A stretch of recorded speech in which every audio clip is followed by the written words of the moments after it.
Have you ever wondered how a spark of an idea, a brand new smartphone, a massive music festival, actually becomes a real thing? Well, that whole journey is powered by something called project management. It's kind of like the hidden engine that turns a vision into reality.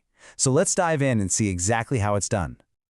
All right, here's our game plan. We're going to follow the entire life cycle. First, we'll figure out what a project even is. Then, we'll see how companies pick which ideas to run with and how they plan for success. After that, we'll look at two big missions, creating totally new products and making existing stuff even better. And finally, we'll wrap up by seeing why getting this right gives a company a massive competitive edge. So, first things first, we have to get our heads around this one core idea. Projects are the engine of any organization. Seriously, doesn't matter if it's a huge corporation, a local charity, or even a government agency. Projects are how they move forward and make things happen. So what exactly is a project? Well, it really boils down to two key words, temporary and unique. The stuff you do every day, your routine tasks, that's called operations. It's ongoing. A project is totally different. It has a definite start and a definite end, and its whole purpose is to create something that didn't exist before. Okay, this slide pulls back the curtain on how companies really think. Every organization is juggling these three types of projects. First, you've got the must-dos. Think legal requirements or emergencies. You do these or you're in big trouble. Next are the keep the lights on projects. These are all about improving what you're already doing. And only after all that is paid for do you get to fund the really exciting stuff, the reach for the stars projects. These are the big bets, the new products, the things that aim for massive growth. And that funding order is absolutely crucial to understand. And every project is designed to create one of four things. It could be a tangible product, like a new phone you can hold in your hand.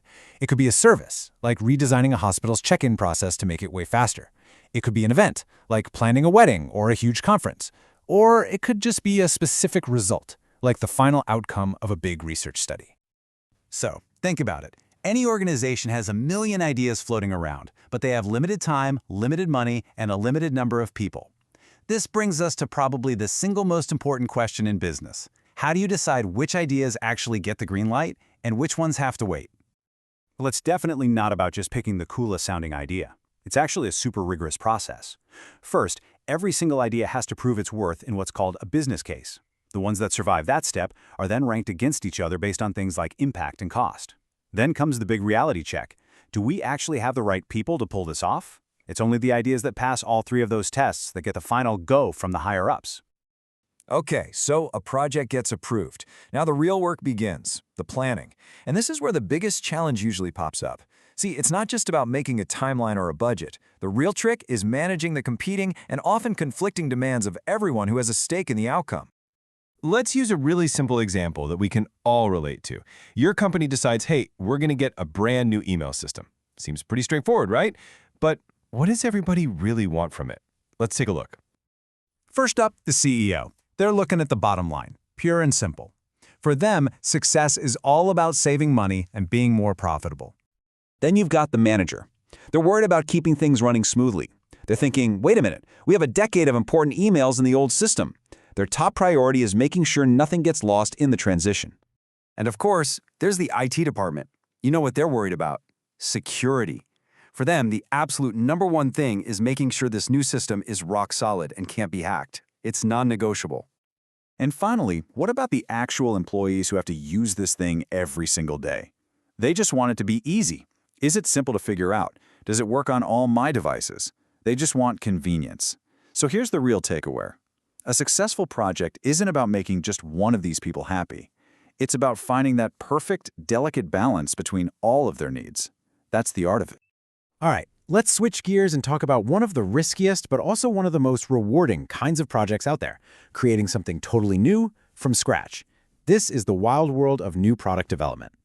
And when I say high risk, I am not kidding. Get a load of this number. Only about 2.5% of new product ideas ever make it to a successful launch. That's just 1 out of every 40 ideas. That failure rate is absolutely brutal. So how on earth do companies even try to beat those odds? The answer is with a very, very disciplined process. To manage all that risk, they follow a roadmap that looks something like this. You can think of it like a giant funnel. It starts out really wide with tons of brainstorming, but then it gets narrower as ideas get screened to see if they're even viable. The best concepts then get tested with real users, and only then do you actually start building anything, starting small with the prototype and then what's called a minimum viable product, or MVP. After that, if all goes well, it's time for the big market launch. But, not all projects are these big, crazy inventions. A huge amount of project work is actually focused on improvement, just taking something that already exists and making it better, faster, or cheaper. And this kind of improvement usually comes in two flavors. On one hand, you can add totally new features to try and attract new people. But that's pretty risky, because you're basically guessing what they'll like. The other option is to just enhance a feature that's already there, like making it run much faster. This is way lower risk, because you're just improving something you already know your current customers love. Now, these improvement projects are often guided by some really powerful philosophies. For instance, there's Kaizen, which is basically the idea of getting 1% better every day through small, constant tweaks. Then you have Six Sigma, which is a super data-driven hunt to get rid of almost every single defect in a process. And there's Total Quality Management, which is a whole culture where every single person in the company is responsible for improving quality. Okay, let's bring this all home. We've seen how projects are picked, planned, and pulled off. But why does all this really matter? Because when you do it right, disciplined project management stops being just a bunch of tasks on a checklist. It becomes a serious strategic weapon. So when you really look at it, the value is massive. It makes sure the work people are doing actually matters to the company's goals. It gives teams a clear focus. It spots risks before they blow up. It guarantees quality. And maybe the most important thing of all, it creates a system for learning, so the organization gets smarter and smarter with every single project it finishes. And that brings us to the end. So, I'll just leave you with this final thought to chew on. Whether it's changing careers, planning a big trip, or learning a new skill, we're all running projects in our own lives all the time. So, what's the most important project that you're working on right now? And what do its stakeholders, including you, truly need for it to be a success?